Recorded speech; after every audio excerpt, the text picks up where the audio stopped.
నమస్కారం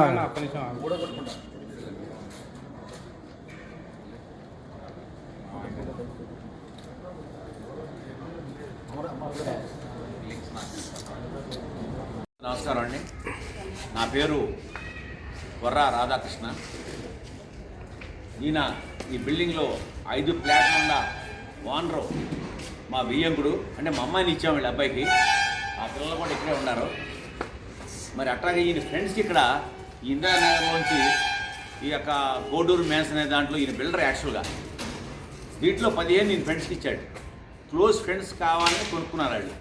ఇచ్చేసి మీరే మెయింటైన్ చేయండి, మీరే ఎవరికన్నా ఇవ్వండి, మీరే బాయిస్తా అంటే ఆ రోజుల్లో 2013లో మరి అమర్నాథ్ రెడ్డి అని ఒక అతను వచ్చి కాంటాక్ట్ చేశాడు. బాబు నీది ఏ ఊరు ఏంటి, ఎక్కడి నుంచి వచ్చావంటే నేను నెల్లూరు నుంచి వచ్చానండి. నెల్లూరు పక్కన పలానా ఊరు నాది, నేను కూడా ఆంధ్రావాడిని, మీకేం ఇబ్బంది ఉండదు, నాకు ఇవ్వండి సార్, నేను చక్కగా మీకు డబ్బులు ఇచ్చేస్తాను, నేను శుభ్రంగా హాస్టల్ రన్ చేసుకుంటా. ఫస్ట్ హాస్టల్ అది. అతనికి స్టార్టింగ్ డబ్బు కనపడతాం అనేది ఫస్ట్ హాస్టల్.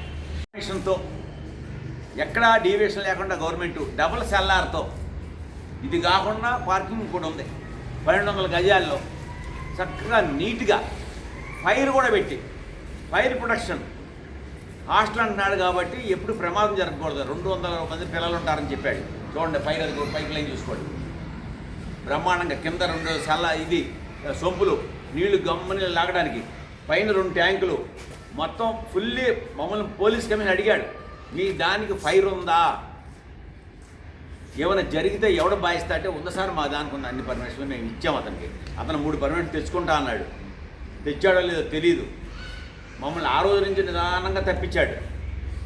అయితే మరి అద్దె మీకు తెలుసు కదా, జనరల్గా 2 ఏళ్ళకి 3 ఏళ్ళకి ఎంత ఉంటుంది. ఇప్పుడు కూడా 8 లక్షలు కాల. మీరు ఇక్కడ జరిగేది ఏంటంటే ఒక రూమ్లో 13, ఒక అపార్ట్మెంట్లో 13 బెడ్లు వేస్తాడు. మీరు కావాలంటే ఇప్పుడు చూపిస్తాను ఎన్ని బెడ్లు ఉంటాయో అక్కడ, ఆ రూమ్ ఎలా ఉంటుందో. 13 మంది పిల్లలు ఉంటారు. 13 మంది పిల్లల దగ్గర నెలకు 10,000 తీసుకుంటున్నాడు ఎప్పటి నుంచి చోట స్టార్టింగ్ నుంచి తీసుకుని అక్కడ మళ్ళీ పైన. మంచి మనిషి అతను, రాజకీయాల్లో రాకముందు మంచి సౌమ్యుడు, మంచి వ్యక్తి. మరి ఎందుకు ఈ దుర్మార్గుల చేతుల్లో దొరికిపోయాడు అర్థం కావట్లా. వాళ్ళని వదిలేయండి, వాళ్ళ మాకు సంబంధం లేదని చెప్పండి. దేని మీద విచారం చేసి మీకు న్యాయం చేస్తానని చెప్పాల్సిన అవసరం మీకు ఉంది. మీరు లోకల్ ఎమ్మెల్యే, మీరు ఇటువంటి గోండాల చేతికి వెళ్ళమాకండి దయచేసి ప్లీజ్. మంచి చెడే ఓకేనండి. ఇంకా మీరు ఏమైనా అడగాలంటే వాళ్ళకి సపోర్ట్ చేయమాకండి. ఆయన మీడియాతో చెప్పాడు బీఆర్కే న్యూస్తో, మా బంధువులయ్యా ఆ ఓనర్లని. బంధువుల కన్నా ఎక్కువ నేను చూస్తున్నా, బంధువుల కన్నా ఎక్కువ నాకు అంత పరిచయం ఆయనకి. కానీ పలకరించాడు మమ్మల్ని వచ్చి, తల పగిలిపోయింది, మీ అబ్బాయి దెబ్బలు తగిలినాయి, మీ ఆవిడికి దెబ్బలు తగిలినాయి, మీ డ్రైవర్ చెయ్యి ఇరిగిపోయింది, ఒక్కసారి పలకరించాడా, వచ్చాడా, చూశాడా, అభయం ఇచ్చాడా. 2,28,00,000 2 కోట్ల ఎంతండి మొత్తం 3 కోట్ల చిల్లర పెండింగ్ అమ్మ అద్దులు 5 ఏళ్ళ నుంచి ఇవ్వట్లా.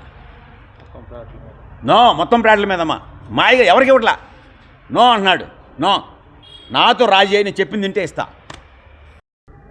అంత పవర్ఫుల్ అతను. ఎలా అయ్యాడు ఇంత పవర్ఫుల్? ఇక్కడ నెల్లూరు నుంచి చిన్న పల్లెటూరు నుంచి వచ్చి ఇంత పవర్ఫుల్ డాగ్ ఎలా అయ్యాడు? చెప్పానుగా బాబు, ఇప్పుడు దాకా ఏ పొలిటికల్ లీడర్లు చెప్పలా. మమ్మల్నే ఖండిస్తున్నారు, మేము చేస్తాం, మేము మాడతాం అంటున్నారు. ఏం చేస్తారు, ఏం మాడుతున్నారు? 5 ఏళ్ళ నుంచి ఏం ఆడారు? మేము వెళ్ళింది రైట్ రూట్లో వెళ్ళాం కదా, మేము కోర్టు ద్వారానే వెళ్ళాం కదా. మేము అక్రమంగా రౌడీల దగ్గరికి వెళ్ళలేదు, గుండాల దగ్గరికి వెళ్ళా, పొలిటికల్ దగ్గరికి వెళ్ళలేదు. మేము రైట్ మార్గంలో వెళ్దాం అనుకొద్దు. ఎక్కడ ఎప్పుడు కేసుల్లో వీళ్ళ మీద ఏనాడు కూడా పెట్టే కేసు. ఈ 2 నెలల్లోనే 3 కేసులు ఉండి అతని మీద. నేను ఇప్పుడు నిరూపిస్తా మీకు. మేము మాట్లాడేది పెద్ద ఎవిడెన్స్తో చెబుతున్నాం మీకు క్లియర్ కట్గా. 13 బెడ్లు మీరు రూమ్లో ఉన్నాయి అంటే 13 బెడ్లు చూపిస్తాం మీకు, రండి. ఒకదాంటో కాదు, 2-3 చెక్ చేసుకోండి మీరు క్లియర్గా. పర్మిషన్ అంటారా గొట్టాలు